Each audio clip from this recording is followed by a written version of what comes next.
Hello, everyone, and welcome along to a new week here on Betting Weekly WTA. I'm Nigel Seeley. I'm your host on our YouTube show, and joining me is our senior, well, our only WTA handicapper. It's Rory Jiwani over in Madrid. Rory, good afternoon to you. Afternoon. How are you doing? I'm all right, mate. I don't like, I've just spoke to Sean Calvin. I just said the same thing. I don't like these Wednesday tournament starts or Tuesday tournament starts with women's draw. The draws are all up in the air. We don't know when to record. We don't know when the scheduling is. They're an absolute nightmare. Why do people Yeah. interfere with things that works? It works all the time on a Monday. I don't like these Wednesdays. Well, I think what they've tried to do is try to say, we've got the Grand Slams, but we want some of the Masters ones to be big tournaments, these 12-day kind of things, 11, 12 days. It's 12 for the women, 11 for the men. Actually, it's probably 11 for both because the women's finishes the day before and it starts the day before. But it's grueling. I mean, we saw a massive attrition rate in the men's. Sinner and Alcaraz both injured, and a few. I think Lehechka is out as well. So it's not been quite the same with the women. Although actually, just as I came online, I saw a piece about Swiatek saying that this is too much, and she's finding it all a bit too much with these big tournaments back to back, because obviously we had it with Indian Wells and Miami, but you didn't have a slam coming straight after. Okay, it's not straight after, but Roland Garros 3 weeks, 3 weeks away. I mean, so it's not far away. No, I mean, I just think that it's a lot of tennis. It's a lot of too much. I mean, you highlight the men's end. Alcaraz injury looks really, really like a major problem. Sinner obviously can't play. We just not the same case on the women's tour. We saw an epic final. We'll come on to that in a little while. Over in your hometown in Madrid. But I just don't like these starts. I think they're doing the scheduling's too much, and it's at the detriment of going into big tournaments where the big players aren't playing. Yeah, it's something they definitely need to look at. I mean, Rybakina mentioned it last week. I think after she won a quarter final against Putintseva, her compatriot Yulia Putintseva, and she said, we've got to play these tournaments. They're mandatory tournaments. They've got to play, but ideally they'd have a bit more rest in between. And we had a few retirements in Rome last year. Swiatek retired in the quarterfinals against Rybakina. And in the final, Rybakina won it because Kalinina retired, and Helena Kalinina retired in the final. It would not surprise me if there were a few retirements this year as well, just because they've all played so much tennis. I mean, Rybakina has won 3 tournaments this year. She got to the final in Miami. She got to the semis in Madrid. I can't see her being able to last the distance. Even Swiatek, last year she retired. Sabalenka hasn't played as much tennis as some, but she still got to the final in Madrid. And it's a quick turnaround to Rome. Probably harder conditions because they're likely to be a bit slower, although Madrid didn't play that quick this year. It's going to be a real test for the players. And obviously Daniela Collins as well. I mean, she's played an awful lot of tennis on her retirement year. I mean, question marks about everybody. We'll come on to the outright market in a minute. We're going to run down the draw conditions. But I think the scheduling now is the most key thing. I mean, Iga Swiatek has won last week in Madrid. She played an epic final. It was a great match against Sabalenka. Nowhere like the men's final. It was the main event, the men's final. Felix Auger-Aliassime Rublev played second fiddle, really, to Swiatek and Sabalenka. But for her now, her priority has to be the French Open. I don't think this will be her priority. So she go there, maybe play a couple of rounds, go through the motions. She's already questioned that, she doesn't want to burn herself out going into Roland Garros, does she? So the scheduling and, the players who are really going to be up for the challenges over the next 11 days is the key for the betting angles here, isn't it? I think so. I mean, they do get a week after Rome. They get a week off. I mean, there are more tournaments. I think it's Strasbourg. Could be Rabat as well. It's still a lot. Before. I mean, it's a lot of tennis, and it's clay as well. If Swiatek gets to the final, that's 22 days of a tournament where she's played 3 weeks of non-stop tennis, 10 days before the start of or 2 weeks before the start of a major, and on clay, and then to win the major, she's got to play 2 weeks again. I would question. I know there is a break between the two, but I think your point about players retiring or playing, having injured, or just playing I do think some of these players might go through the emotions here and not really go all out to win it, given what they've got to come over the next few weeks. Yeah, I agree. I think it's, I mean, I'm not sure what price Swiatek, you've got it on your monitor that Yeah. you've got somewhere, but I think she's what, plus 120, one Well, around that. we'll come on to that in a short while. But I mean, she is the favourite. She's the woman to beat. She is already. It appears to me with the comments that she's made today, she's already making excuses already for potentially a bad week, or potentially even getting to what she did last year, getting the quarterfinals and say, "Hang on, I've had enough of this."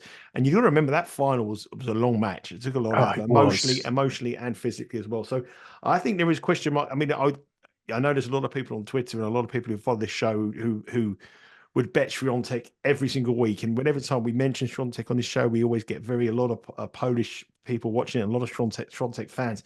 She is by far and away the best player in the world. She's the number one seed, and the gap between her and Sabalenka is huge. But I just think this week looks a week where she could be quite vulnerable. We're going to come on to that in a minute. We'll look at the breakdown. We'll look at the odds, the history of this tournament. But the first thing we need to do is we need to talk about the conditions, because the conditions may be a little bit different from what we saw last week in Madrid. Madrid was pretty cold from Madrid standards, especially from the last week. It was didn't play as quick because of the weather.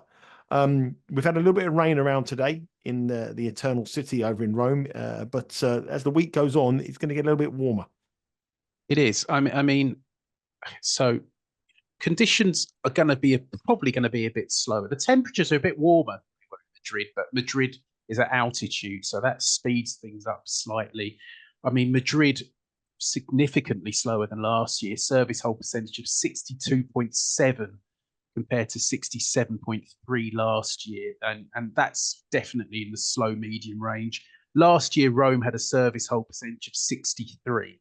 So, temperatures high 70s Fahrenheit most of the time, so that's mid 20s Celsius.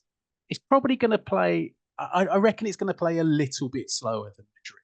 Not going to be too much in it. As I said, Madrid was quite cool compared to last year. And when it comes to Rome, although we'd call it a conventional clay court tournament, it's not altitude. It's just it's just clay. Elena Rybakina won it last year. You wouldn't say was a clay court player. And you go back, I mean, Swiatek won it both the previous 2 years. She double bageled Karolina Pliskova in the final in 2021. She beat Ons pretty quickly in 2022. I mentioned last year Rybakina beating Karolina by retirement. 2020, Pliskova got to the final again. She retired against Simona Halep. Pliskova won it in 2019 against Jo Konta. Again, those two players who you would not associate with being particularly strong on clay. And 2017 and 28, Elena Svitolina beat Halep in the final both years. So it is a traditional clay court tournament. It's not like Stuttgart that's indoors. It's not like Madrid at altitude. But, the past record shows that big hitters do have a chance. Big hitters, big servers do have a chance here. Yep, they do. Rory, just give you some interesting stats there on the players. It's not like your typical clay court previous winners here. Pliskova wouldn't be expected to be winning the French Open, and you wouldn't expect Svitolina to do quite well there. But they have been the winners here. Rybakina, as Rory said, they won the tournament, but obviously Swiatek retired at the quarterfinal stage, withdrew from the tournament. She went in 2022 and 2021. Let's have a look at the draw. And like all the 1,000 events, it's a draw of 128 players, and the top 32 in the world are seeded and have buys through to the second round. So the other players are playing for the right to play the seeded players. Now, if it went to seeds, the quarterfinals would look something like this. Iga Swiatek would be in the top half of the draw, and she would be scheduled to play Madison. No, she should be scheduled to play Marketa Vondrousova, the Wimbledon champion. Gauff would play Kim Win Zheng. So that's the top half of the draw. Swiatek and Vondrousova, Gauff and Zheng. There's obviously some very, very dangerous opponents littered around them as well. And in the bottom half of the draw, we have Maria Zachary. She will be playing Rybakina. And Ons, the number 8 seed on a comeback trail, will be playing Aryna Sabalenka. So looking at the draw, I would say that possibly the top half, even with the name Iga Swiatek, would probably be the slightly easier section, and especially with doubts whether Swiatek will be up for the challenge ahead over the next 11 days. You probably And maybe they might get someone through to get to the final at a big price in the top half of the draw. I don't know if it's the same way of thinking as yourself, Rory, but what are you liking in this draw on these brackets? I have to say, the second quarter looks the most winnable to me. I mean, if Swiatek stays fit, she should win this. But there is a big question mark over, her fitness and how much she's going to be up for this. As you say, it's kind of. So I'm just taking a look at the odds. Well, let's give it. Can you take plus 140 about someone that you're not sure is going to complete the tournament? Well, this is the question. I mean, there will be people who will bet Iga Swiatek.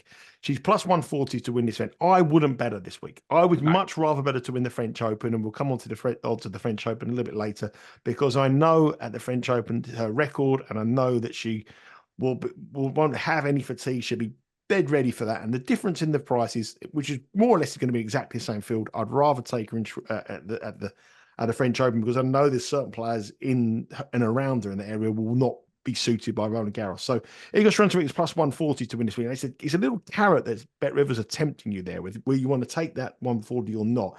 Sabalenka is $5, Rybakina is $6, Gauff is 16. I mean, she's not playing at all well, but she would like it slower. Collins at 16. I couldn't bet her on clay at all. Zachary 20-1. Ken Wing-Zheng 33-1.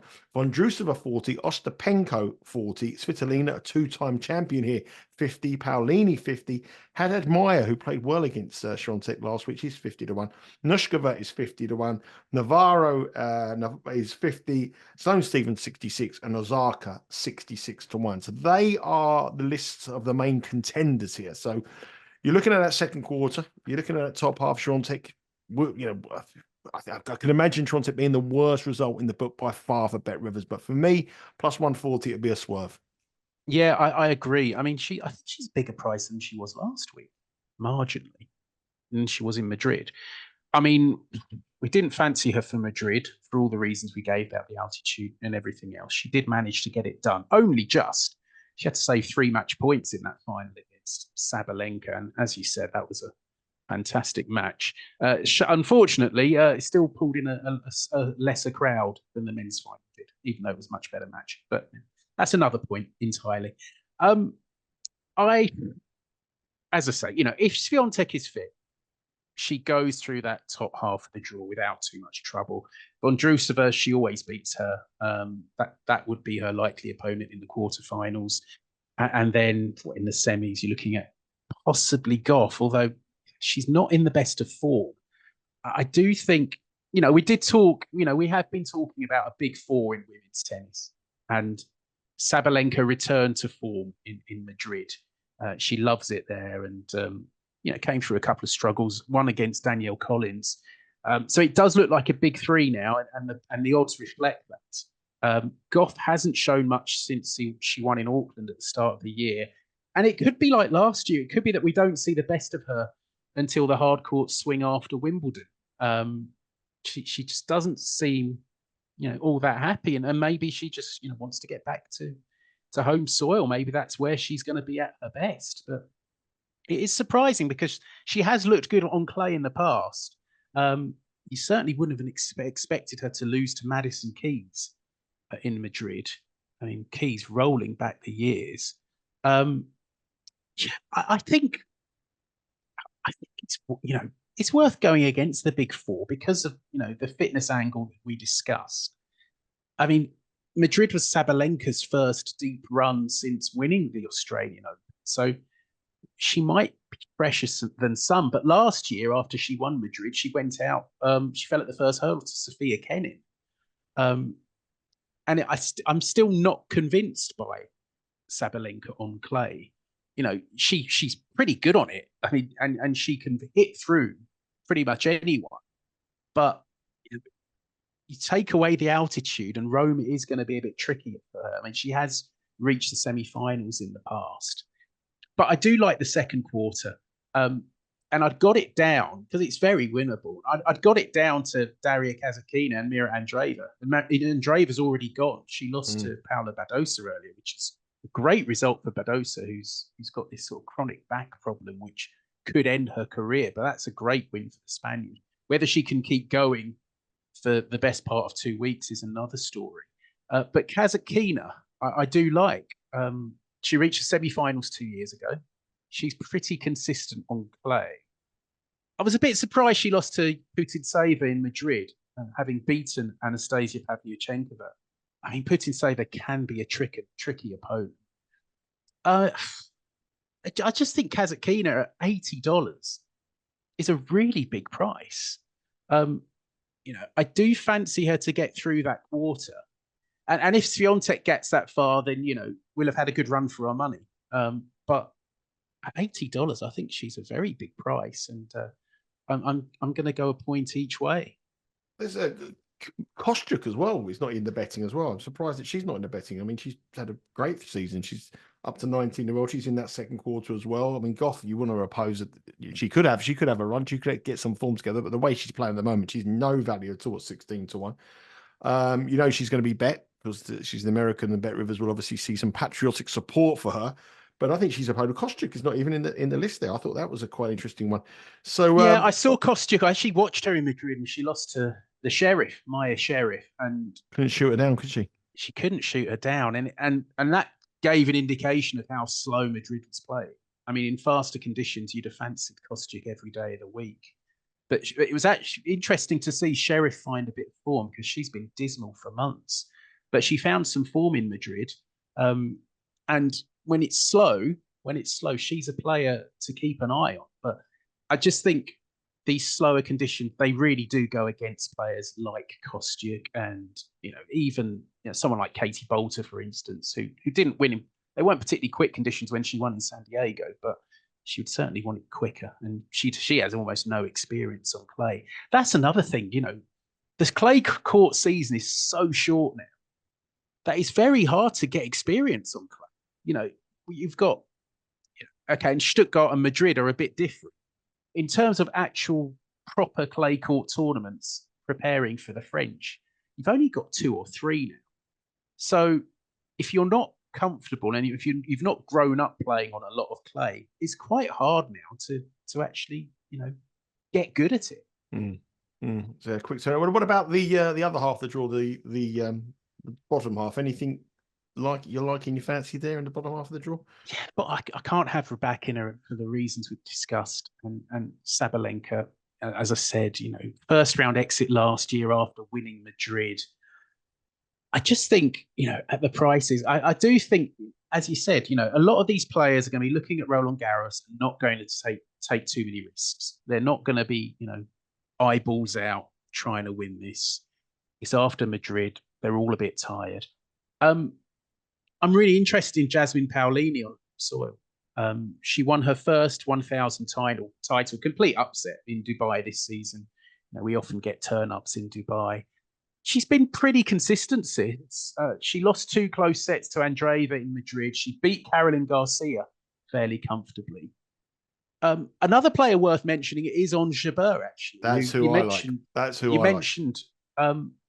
You mentioned her being on the comeback trail. She had a good run in Madrid. I like her. I think she's 80-1 as well, 100-1 or something like that. 66. I think that's a massive price there, because the only issue with Jabeur is that I've heard she's got a sort of bit of a chronic knee problem, and I think that prevents her from going deep.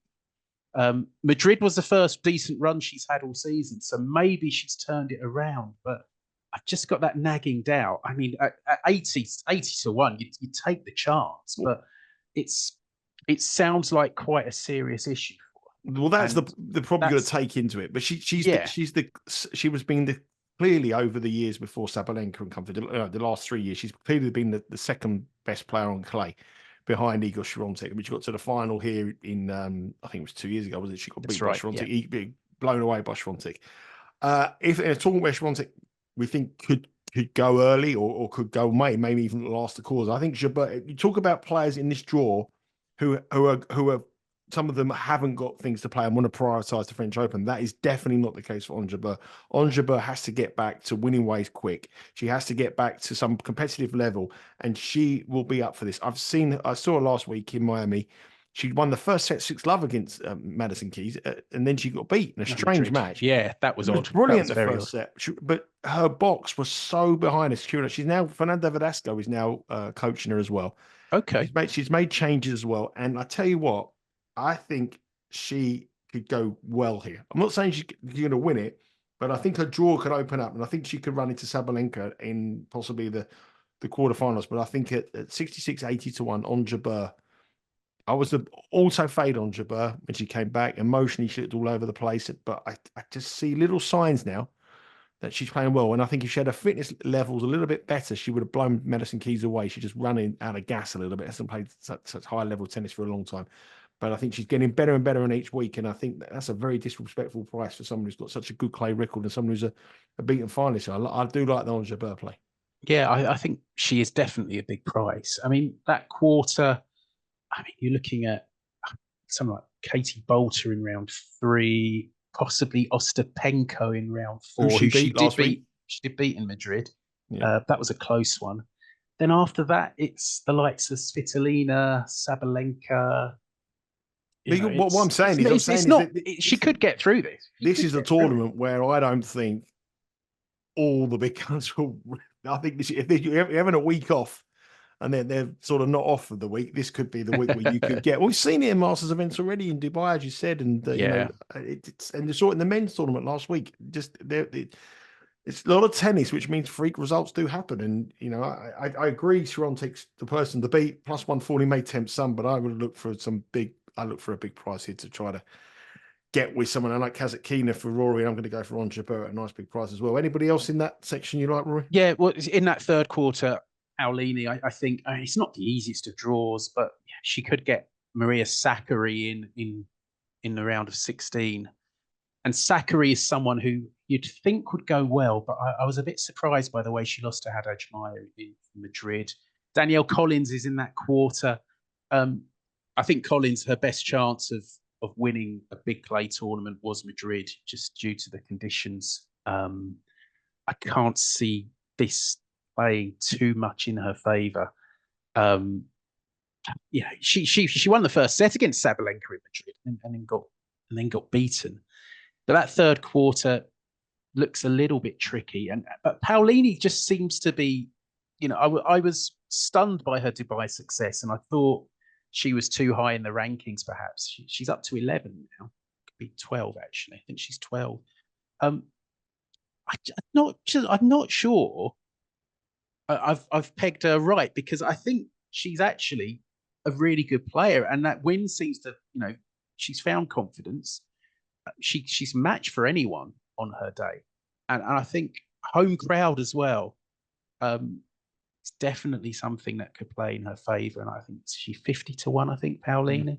I think she's worth a half a point each way, but I'm really keen on Kasatkina in that second quarter, which looks very winnable.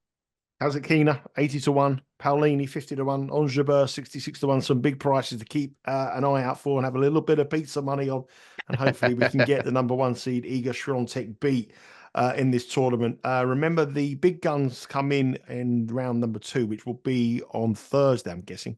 Yes, that's right. So you have another round tomorrow of the first round for the right to play the big guns, and the big guns will be action on Thursday. So plenty of time to get your bets down with BetRivers. The action starts tomorrow morning at 4 a.m. Eastern time. And that's probably when the outright market will be suspended from BetRivers. So when you watch this podcast, head across. And the order plays finished. The schedule of plays finished today. The outright markets will be available, and they will be our picks and some nice prices, and hopefully cashing some big tickets. There's also lots of matches as well, not only on the men's, they're also not only on the women's, but also on the men's. It's a joint event this week. And remember, BetRivers are doing a tennis net gains daily parlay boost. Score more value on your tennis parlay each day with the BetRivers net gains profit boost. Log in every day to claim your profit boost for a tennis parlay, then make your tennis parlay of at least 3 legs. Each leg must have odds of -150 or longer. Depending on your loyalty level, you'll get a boost of at least 25% and as much as 50%. See the BetRivers app for more details and grab your parlay boost. And remember, if you bet live, you can watch live with BetRivers. All these matches will be streamed live on your mobile device, your tablet, wherever you watch your tennis on. finally, before we move away this week from Rome, we are talking about the French Open. The French Open starts in 3 weeks' time. It's on the countdown to it begins, and every bet here and every tournament here will be covered on the build up to the French Open. Let's give you some updated odds from BetRivers on the tournament. I'm just going to find the odds here. It's the second major of the year, and as you say, I mean, as I said there, I probably would not be interested in betting Iga Swiatek this week at plus 140. But to win the French Open, she is available at, here we go, minus 106. And I think I'd probably bet that, Sabalenka Would is you? plus. Would I think you? I would. I think I'd Oh. better even money. I think at Roland Garros, she's if she's on it, she can't get beat. I think Sabalenka plus 550, Coco Gauff can't beat a 9, Rybakina can't beat her there 9. It'd be too slow for Sabalenka. Andreeva 18. I mean, she's going to be Paladin. That's hellish short, isn't it? Mukova 20. She's not going to play. She's probably not going to play. 22 to 1. Zachary 22 to 1. Onjabeur 23 to 1 to win the French Open, but 66 to 1 the winners. Halep 22 to 1. Would I bet that? No. Kenwin Zheng 25.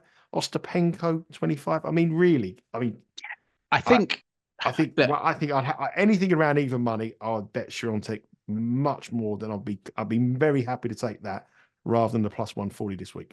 I'd be happy to look at the draw and try and find the other finalist. I think. I mean, Swiatek, she almost got beat in the final last year by Mukova. Mukova was a break up in the third set. Would have made such a difference to our year, wouldn't it? It we had her in the match. We had her everything. We were all in on Mukova. We were. I think, especially that market is win only at the moment as well. So definitely worth waiting for the draw, seeing and trying to find the each way value, trying to find the winner of the bottom half of the draw and who will face her in the final. I think, she's the hot favourite, and she's odds on, and probably rightly so. Who can you?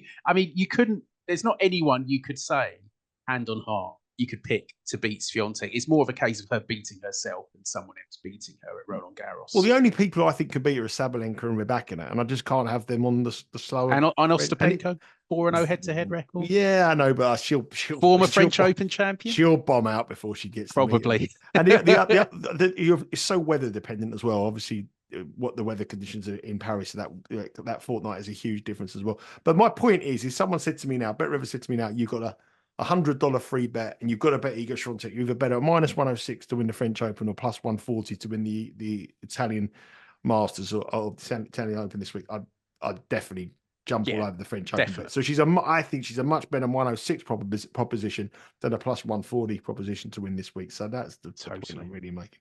So there's a couple of outsiders for you. Remember, we will have you covered all the way through to the French Open, extensive coverage as well at the French Open, and BetRivers will offer more markets than any other sports book across America on the tennis. That I can guarantee you for sure. Remember, there's a few ways to follow us here. Subscribe to Betting Weekly Studios on YouTube. Some great content there. Sean Calvert and I have just recorded a men's podcast and a show on this week's events in Italy. We have the Champions League coming to the business end and the soccer leagues all across Europe coming to a close over the next couple of weeks as well. So real good content here.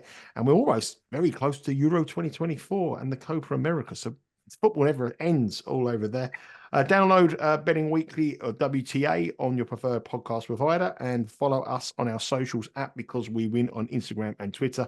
Rory gave us a nice pick, a bit unlucky on the one winner on the women's final. We couldn't get out the bet on Sabalenka over the line, but we had a great run for our money with a profitable couple of picks there. And all the handicappers are giving exclusive picks now on the Instagram page, and that is growing very largely. So thank you very much for anyone who's subscribed to that as well, and give that a follow as well. So that's pretty much it. That is Betting Weekly WTA. Rory, enjoy your week. What's the weather's warming up in Madrid now? It is. We had a couple of miserable days. And during the tournament, it wasn't brilliant. But we had a bit of rain over the weekend, and now it's just going to get slightly warmer and steadily warmer until the weekend, and then in the next couple of weeks, it'll probably go ridiculously high and will be 30 degrees every day for the rest of the summer. Before we leave, you met Sean Calvert. You had a night out with Sean Calvert. Now, a lot of people come to visit you in Madrid, one of the hottest cities in Europe. How many of people have visited you in Madrid and come away with hypothermia? Sean got hypothermia. Yes. Oh, you're joking. No, has that ever happened to you before? Is that something I that's don't think so. No. Yeah, his day out of the tennis, he was so cold, wet Oh, through, good and grief. yeah, he's had mild case of hypothermia. So, yeah, no, Get well that's soon, what Sean. well, he's now got a cold. I just He's got a recorded him cold. now. He's now got a sore throat. It's never ending, Mr. Oh, Calvert, never ending. bless him. Bless him. That Okay, was great. It was great catching up with Sean. that's been it. We've seen the videos on YouTube. We've seen the videos of the dancing, wild nights. That's been Better Weekly WTA. Enjoy your week, Rory. Enjoy the You tennis. too, Cash mate. some tickets. We've got some big out prices there, some outright picks, and some big tasty odds.